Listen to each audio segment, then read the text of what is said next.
Eh bien bonjour, dans cette vidéo, je vais juste vous expliquer ce que j'appelle moi le chiffre d'or, le chiffre à suivre quotidiennement pour voir si votre entreprise est dans le bon sens. Et plutôt que d'avoir effectivement des tableaux de bord un peu pléthoriques, compliqués, longs à remplir, etc. Et des tableaux de bord qui bien souvent expliquent le futur avec des données passées. Moi je préfère être dans l'instant présent et savoir exactement aujourd'hui, à l'instant T, ce qu'il se passe dans l'entreprise et quelle est mon inertie, c'est-à-dire combien de jours, de semaines, de mois j'ai d'inertie si tout s'arrête, si j'arrive plus à commercialiser, si l'activité vraiment venait à faiblir.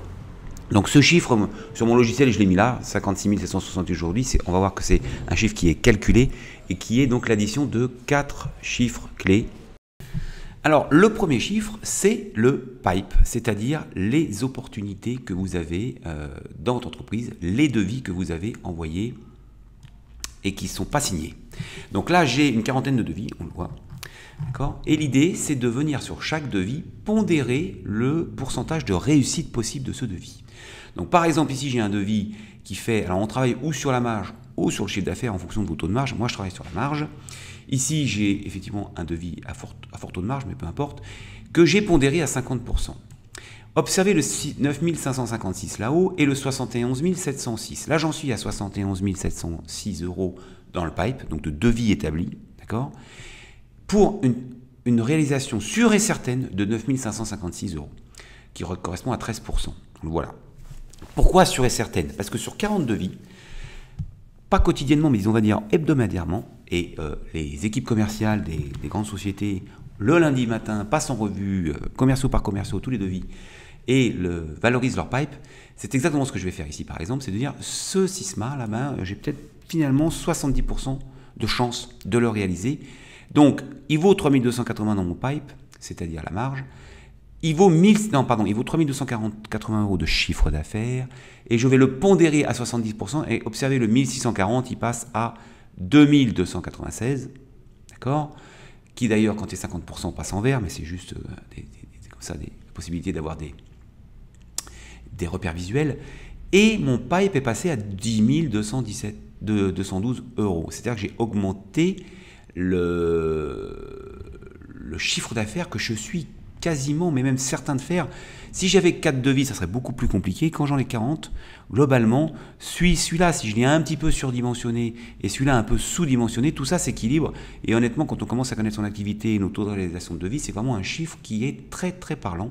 Donc ce FMSD, par exemple, regardez, il vaut 3002, je le passe à 90% de réussite, boum, là-haut, 10 212.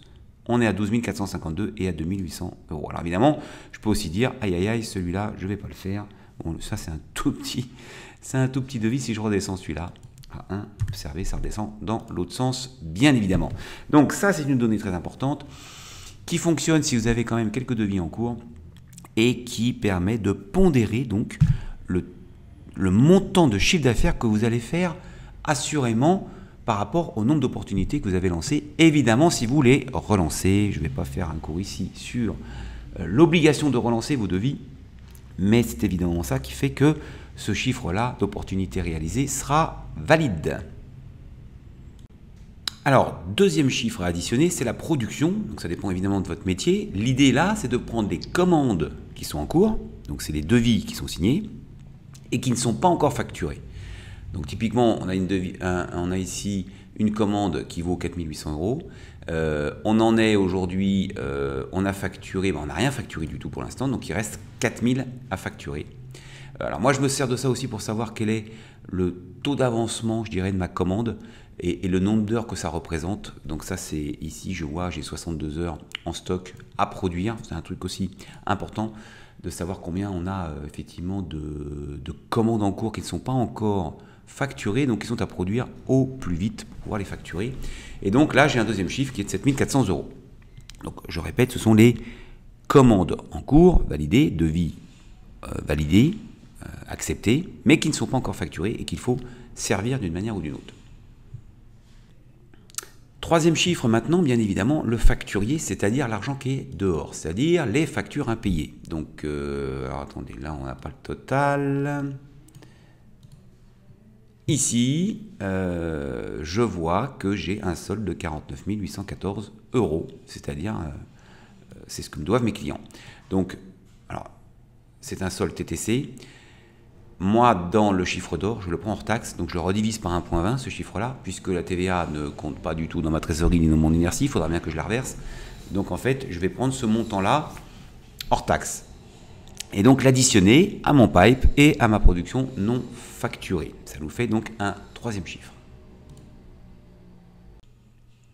Donc, et enfin, le quatrième chiffre, eh ben, ça va être la banque. Ça va être qu'est-ce que j'ai sur mes comptes en banque. Donc on va additionner le compte de la première banque et le compte de la deuxième banque, qui vont donc venir s'additionner aux trois autres chiffres, puisque ça c'est la trésorerie, c'est en banque aujourd'hui. Alors on n'est pas toujours en temps réel là-dessus. C'est vrai que là le logiciel Solo interroge la banque en temps réel, mais il est évident qu'il faut pour cela aller chercher son solde bancaire pour pouvoir être à jour, toujours pareil, au plus près, au plus présent, d'accord, de ce chiffre-là. Si notre comme on a le solde bancaire, on est allé le chercher il y a 3 mois, ça n'a plus trop d'intérêt. Il faut que ce chiffre soit le plus réel possible en termes d'instantanéité. D'accord ?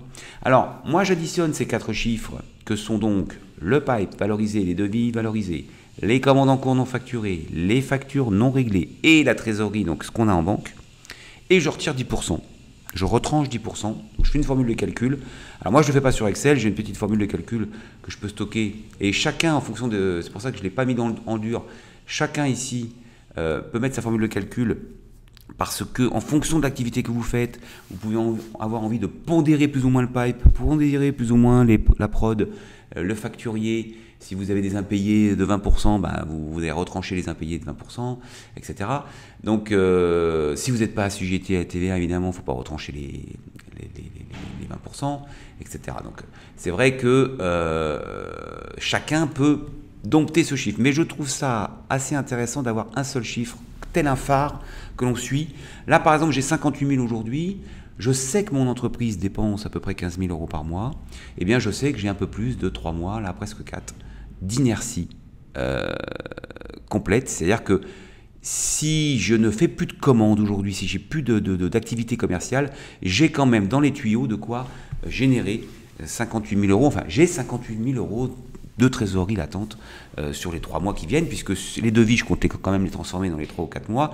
La production qui est en cours, je compte la facturer très vite. Les factures qui sont dehors, je ne compte pas laisser 4 ou 6 mois à mes clients pour me les régler. Et évidemment, ce qui est en compte, c'est immédiatement disponible. C'est pour ça qu'on appelle ça d'ailleurs des disponibilités. Alors, pour être tout à fait complet sur cette histoire de chiffres clés, j'ai quand même l'habitude d'avoir un autre petit tableau de bord de chiffres clés, où là, je vais travailler un peu en comparaison quand même. L'idée, c'est de sortir le chiffre d'affaires de l'année précédente. Donc là, on est au milieu de l'année quand je fais cette vidéo. Depuis le début de l'année, ce que j'ai réalisé depuis le début de l'année, donc on parle d'exercice comptable, là je fais par rapport à l'exercice comptable. Donc là, je suis sur à peu près à 6 mois. Même période en comparaison de l'année dernière, les mêmes 6 mois l'année dernière, pour savoir si je suis en progression sur les mêmes 6 mois de l'année dernière. Ça pourrait être en rouge. Aujourd'hui, c'est en vert, ça veut dire que j'ai une progression de 7 172 euros de chiffre d'affaires supérieur à l'année dernière et 4 000 euros de marge. Je distingue toujours le chiffre d'affaires de la marge, bien évidemment. Et puis, je fais la même chose en termes de mois. Donc, depuis le début du mois, depuis 30 jours, combien j'ai facturé depuis le début du mois, combien j'ai facturé depuis 30 jours, parce que si je suis le 2 du mois, ben, cette donnée-là n'a pas trop d'importance. Les mêmes 30 jours de l'année dernière, donc... qui me permet aussi de savoir sur ces 30 jours-là, en saisonnalité, si je suis en avance ou en retard. Là, je vois que j'avais dû faire une belle tranche. Là, je suis au mois de juin, je suis le 4 juillet quand je fais cette vidéo. J'avais dû faire une belle facture au mois de juin, puisque j'ai 2 000 euros de retard.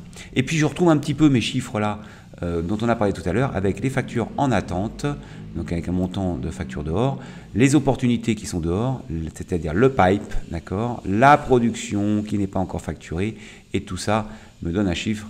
Alors, sur ces 4 chiffres-là, il n'y a pas la pondération des 10%, en revanche, il n'y a pas non plus l'ajout de la trésorerie, il n'y a pas le compte en banque en temps réel. Là, c'est vraiment les factures impayées, le pipe valorisé et les commandes en cours. Voilà pourquoi je n'ai pas forcément exactement, c'est pas le chiffre d'or ici. Le chiffre d'or, il est toujours sous mes yeux, tous les jours, tout le temps. Et c'est quelque chose, si vous avez un petit tableau Excel, qu'il faut mettre à jour, pas tous les jours, moi je préfère l'avoir tous les jours, mais au moins toutes les semaines. Très clairement, c'est pas tous les 3 mois qu'il faut faire ça, puisque ce phare, il faut qu'il vous indique la direction dans laquelle vous allez, plutôt quotidiennement, ou en tout cas hebdomadairement. Voilà. C'était une petite aparté donc sur le chiffre clé et donc sur les chiffres clés, sur un tableau de bord, c'est un grand mot, sur Solo, vous le voyez bien, et sur ce fameux chiffre d'or qui vous permet de vous orienter, de savoir dans quelle direction vous allez et si le vent est favorable ou pas. Merci de votre attention. À bientôt. Au revoir.